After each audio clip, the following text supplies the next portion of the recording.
Today, I'll be walking you through our quick 6-step guide on how to choose a solar installer. First, you should check customer reviews and ratings.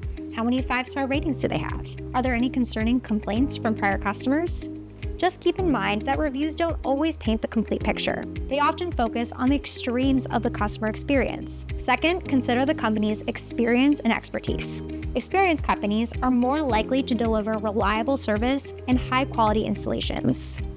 Next, you should make sure the company you choose is properly licensed, insured, and certified. You want the company installing your solar panels to meet industry standards and regulations at the minimum. Fourth, consider whether the company uses subcontractors. This is completely normal in the industry, but your installer should be upfront about who is actually performing the work, so there are no surprises.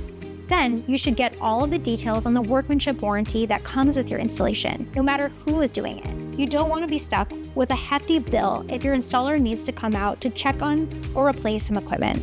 Finally, remember to look into the types of solar panels and equipment offered by each company.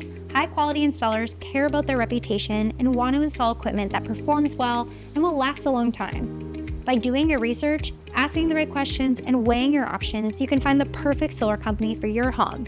And EnergySage does most of the legwork for you.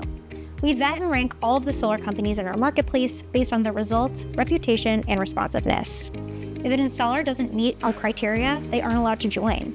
If they don't maintain their quality, they aren't allowed to stay. We also provide you with multiple quotes from our network of installers and make it easy for you to compare them head to head. Ready to make the switch? Visit EnergySage.com to get free quotes today. Thanks for watching.